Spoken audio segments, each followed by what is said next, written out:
뭐 스트롱맨, 관세는 그래서 부정적인 이미지가 많고 불안감을 느끼고 사실상 체계적으로 굉장히 진행을 한다. 그래서 왜 이러는지에 대한 취지를 알 수 있을 것이다. 그만큼 최적의 대통령이 있을 수 없는 거죠. 안녕하세요. 지식이 되고 돈이 되는 시간 부동산 클래스의 정조입니다. 자, 오늘은 KBWM 스타자문단 유신익 박사님을 모셨습니다. 어서 오세요. 네, 반갑습니다. 아유, 안녕하세요. 귀한 시간 내주셔서 감사합니다. 예, 불러주셔서 감사합니다. 네.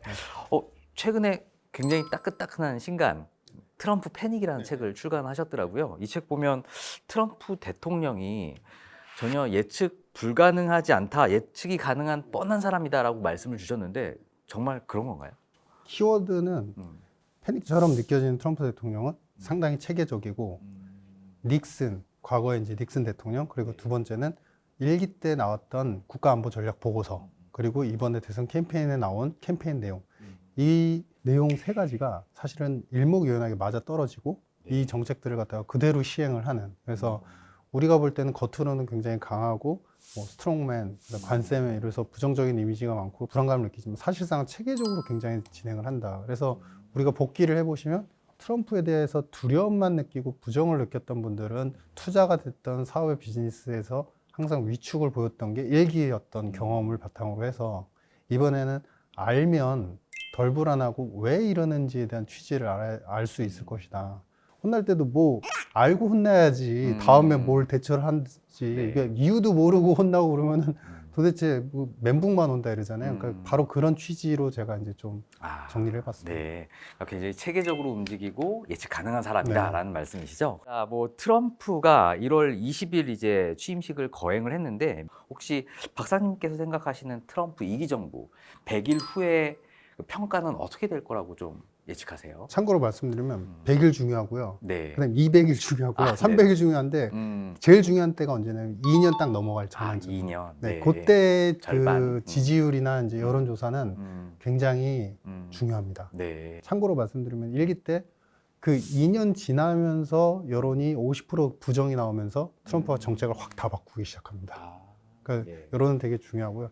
일단은 지금 미국인이 아닌 외국의 입장에서 본다면 지금 관세 전쟁, 캐나다, 멕시코, 그리고 일단은 중국하고 관세, 이게 이제 수순대로 진행이 되고 있지 않습니까? 그리고 중요한 건 뭐냐면 캠페인에 이미 선언을 하면서 캐나다한테는 뭘 요구할 것이고 뭘 해야 된다, 멕시코는 뭘 해야 되고 뭘 해야 된다, 한국한테도 그런 요구가 있었어요. 그렇기 때문에 그 방침에 대해서 어느 정도 협조적인 부분을 보이면 이게 그렇게 큰 틀에서의 변동이나 큰 어떤 국가적 체계의 변화는 아니다. 내국인의 입장에서 보면 트럼프가 이번에 그 부분은 강조가 안 되지만 관세를 수순대로 시행을 하면서 이제 나스닥이나 미국의 시장이 흔들리니까 그런 말을 하잖아요. 나스닥이 너무 우려하지 마. 사실 인생이 더 중요해.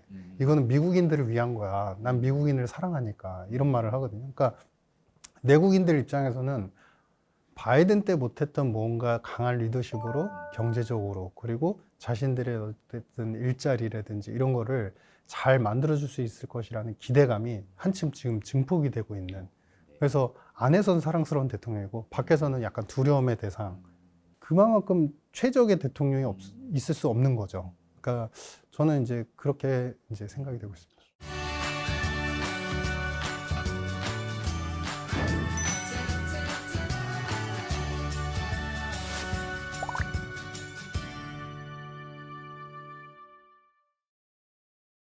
그럼 트럼프 취임하고 나서 미국 경제가 그러면 트럼프의 생각대로 이렇게 점차 좋아질 거다 이렇게 좀 예상하시나요? 2년은 좀 좋아질 것 같습니다. 2년은? 예, 2년은. 왜냐하면은 미국이 그러니까 너무 노화됐어요. 다리도 네. 노화됐고 교량도 너무 노화돼서 토목학에서 조사를 해가지고 발표를 했는데 이게 바이든 입장에서 1조 7천억 달러를 10년간 예산을 책정했고 실제로 쓴 돈은 한 8천억 달러 내외 정도밖에 안 쓰고 나갔기 때문에 그 예산을 가져올 수 있고요.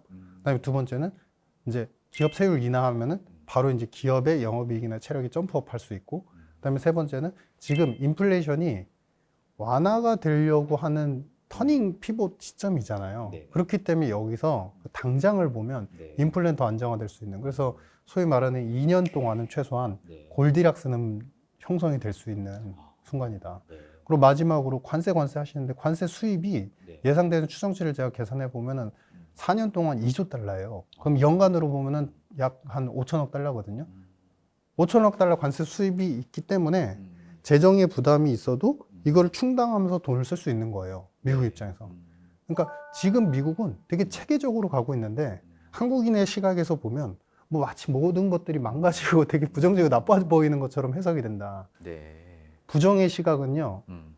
기회조차도 못 잡게 만드는 시야의 흐릿함을 만들어 버립니다. 그래서 그런 거를 이제 조심해야 된다. 아, 네. 왜 이렇게 유독 미국인들에게 이렇게 사랑을 받을 수 있는 그런 이유가 좀 있나요? 지도자로서? 잘 하잖아요. 잘 하는 거고. 잘. 그러니까 잘한다는 게 여러 가지 의미가 내포가 되어 있는데 미국인들의 입장에서 많이 뺏기고 있다. 우리가 구축한, 우리 조상들이 구축한 이 세계를 갖다 많이 뺏기고 있다. 이런 인식. 그러니까 그런 부분에 대한 피해의식이 상당히 좀 강한 것 같고 이제 미국인들 입장에서 그러면은 우리를 다시 1등 국가로서 그리고 1등 국가의 국민으로서 자리매김해 주게 만들 수 있는 새로운 리더십이 필요해. 강력해야 되고 통일성 있어야 되고 일관적이어야 돼. 근데 그거를 충족시켜 주시는 분이 트럼프 대통령밖에 없는 입장이다 보니까 뭐 다소의 과격함이나 불안함 이런 거는 다소 존재는 하지만 그럼에도 불구하고 이제 여러 가지 인식의 쏠림들이 있는 거 아닌가 이렇게 생각이 됩니다. 자, 그럼 뭐 대외 관계도 한번 여쭤봐야 될 것 같은데요. 미 국무장관이죠. 마코 루비오가 최근에 이런 이야기를 했더라고요. 트럼프 대통령은 그린란드를 매입하고 싶어하며 국사적 강압을 통해 인수하는 방안도 배제하지 않고 있다라는 말을 했어요. 그러니까 왜 이 트럼프 대통령이 그린란드에 이렇게 집착하는 건가요? 뭐 그린란드만 집착하는 게 아니죠. 지금 그린란드뿐만 아니라 뭐. 파나마나도 그 캐나다도 이제 관세 매겼지만 51번째 주로 해라 이랬잖아요. 그러니까 트럼프가 요구하는 이 세 지역에 대한 공통점은 자원이 충분하다. 두 번째 해상 운송로서의 그 가치가 대단히 중요하다. 그다음에 마지막 세 번째는 안보적으로 이 지역을 점했을 경우에는 마치 이제 예전 러시아가 우크라이나 전쟁을 하면서 남부 지역을 갖다가 교두보 전략 지역으로 삼아야 된다 그런 것처럼 안보적으로 굉장히 지정학적으로 되게 중요한 위치다. 그렇기 때문에 이 지역들을 이제 탐내는 것처럼 이제 보여지는 것이고요. 이 얘기를 또 그러면 더 깊이 생각해 보면 뭐냐? 미국이 지금 좀 두려움이 있다라는 거죠. 결국에는 지금 시점에서는 미국 혼자 끌어가기에는 이제 나를 도와주는 국가들의 그 지지 그리고 그 국가들의 힘이 부족하니 새로운 세력이 필요하고 새로운 영토가 필요하다라는 반증적인 것이고 그만큼 중국과의 대립구조인 구조에서 뭔가 자신도 새롭게 개척해 나가야 될 필요성을 이제 트럼프 입장에서 충분히 느끼고 있다. 이 트럼프의 철학은 전통적으로 제가 닉슨 말씀을 드렸는데 완전한 극보수적인 공화당의 철학이 그대로 담겨 있다고 보시면 됩니다. 그래서 처음에 우리 이제 영국 제국주의가 붕괴가 되면서 이제 미국 중심의 패권 국가 형성이 됐을 때 그때의 철학하고 굉장히 유사해요. 많은 영토를 거느리고 그다음에 많은 원자재 관련되는 지정학적으로 중요한 지역들을 거느리면서 패권을 유지하는 그 정통에 출발됐던 철학하고 굉장히 유사하다. 그래서 거기로 이제 회귀하고 있는 거로 보입니다.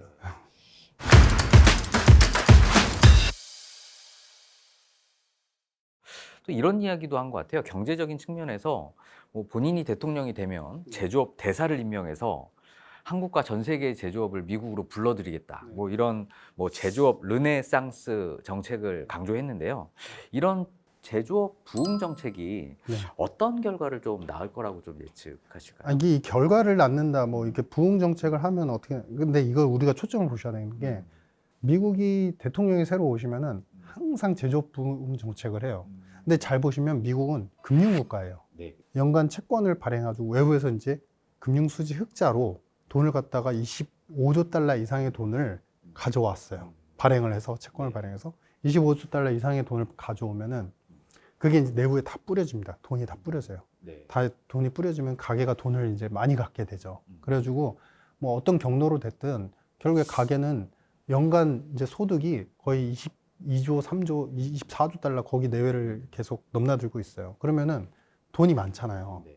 그러면 이 돈을 갖다가 일부는 이제 소비를 하고 일부는 또 저축을 하고 일부는 또 투자를 하고 그러지 않습니까? 근데 이 돈들이 충분히 제조업을 살리려면 24조가 제조업 상품이 다 쓰여져야 되잖아요. 그렇죠? 그러면은 제조업이 막 일취월장 성장을 하겠죠. 근데 실제로 내수에서 만들어져서 미국인한테 팔 수 있는 상품, 서비스 말고 상품을 보시면요.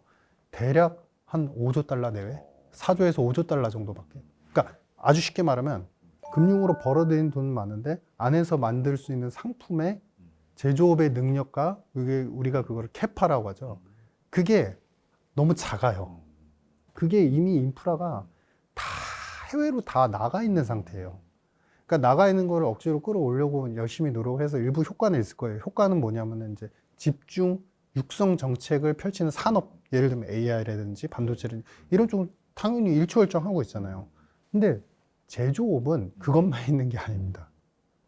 섬유, 그다음에 의류, 기계, 그다음에 화학 여러 가지가 있거든요. 전통 제조업들.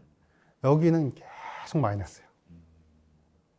그러니까 이게 뭐냐면은 패권 국가고 이제 1등 국가면은 다 잘하고 싶죠. 다 잘하고 싶고 놓치고 싶지 않죠. 왜냐면은 영국이 하나만 고집하다 붕괴가 됐거든요. 영국은 서비스업만 제조는 그 나라 착취해서 그 나라 식민지에서 노동자들 착취해서 하면 돼. 이런 로직이었어요. 그러니까 본인들이 다 갖고 싶은 거예요. 그러지 않으려면. 그래서 이제 빅테크는 절대 어디 누구한테도 내어주지 않으려고 하는데 이게 한계가 있다. 뭐 일자리 때문에만 하는 거라고 생각을 하지만 그래도 그 최적화된 어떤 전략은 아니다 이런 말씀을 제가 좀 이해를 했습니다. 우리 트럼프 하게 되면 관세 정책 이거 굉장히 우리 전 세계가 두려워하고 있는데요. 뭐 멕시코나 캐나다에 25% 보편 관세를 부과하겠다 하다가도 한 달간 또 보류하겠다 뭐 이런 이야기도 지금 나오고 있고요. 트럼프가 이렇게 강력한 관세 정책을 펼치는 이유가 있나요? 기강 잡기죠. 기강 잡기. 기강 잡기. 그러니까 이게 뭐냐면은 옛날에 장군이 출정을 할 때 전쟁 나가기 전에 먼저 뭘 다지죠?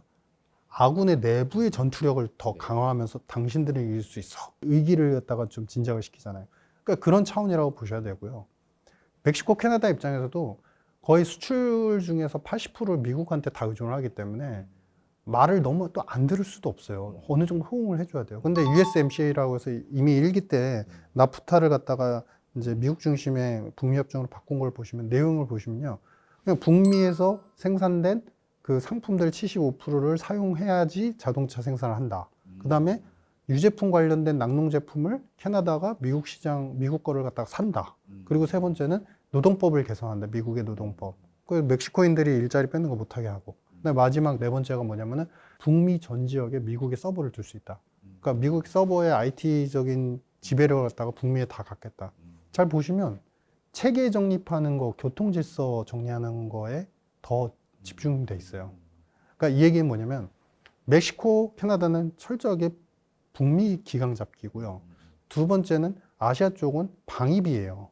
방위비고 우리도 그러니까 한국 입장에서도 어느 정도 보조를 하거나 협상을 좀 해줘야 될 필요는 있어요. 왜냐? 일본 같은 경우는 1기 때 당선되자마자 아베 총리가 날아가가지고 안보 파트너 협상을 맺어가지고 아시아 국가들하고 다 맺어가지고 우리 파트너 맺었습니다. 그리고 그 문건을 갖다가 이제 골프 치고 있는 트럼프한테 달려가지고 그걸 갖다가 제시하면서 당신이 리더십 발휘하면서 선물을 줬거든요. 그러니까 그 뒤에 경제적으로 계속 혜택이 있는 거예요. 중국은 뭐냐? 중국은 아주 쉽게 말씀드리면 가만히 좀 있어라 이거죠. 관세를 매기면서 압박을 해서 우리 상품을 많이 사라 하면 중국 입장에서는 되게 심플해요. 농산물 더 많이 사면 되고 기계 더 많이 사면 되는 거예요. 사줘도 그렇게 손해가 그렇게 크진 않아요. 근데 두 번째는 뭐냐면 그래서 종국이 원하는 게 뭔데 위안화 절하를 통한 환율 조작도 하고 뭐도 하고 계속 나열을 하지 않습니까? 정치적으로도 외교적으로 불안정성을 일으키고. 근데 결론은 뭐냐면 그래서 미국이 중국한테 할 수 있는 게 사실 없어요, 구체적으로. 한마디로 패권 국가는 우리니까 자꾸 그 영역을 벗어나려 하지 마. 위안화 가지고서 국제화 이런 거 하지 마. 1등은 아직 우리야. 넘나들지 마. 이거밖에 표현이 안 됩니다. 네. 네네. 협상과 패권을 위해서 이제 관세 정책을 이용하고 있다. 네네. 저는 그렇게 이해를 좀 했습니다. 트럼프하고 일론 머스크하고 처음에는 다툼이 많았거든요. 그 스페이스 X의 그 가능성을 보고서 이 일론 머스크는 천재다. 우주항공 쪽에서의 기능들이 굉장히 국방 안보에 되게 중요한 역할을 하기 때문에 서로의 필요성이 딱 맞아 떨어진 거죠.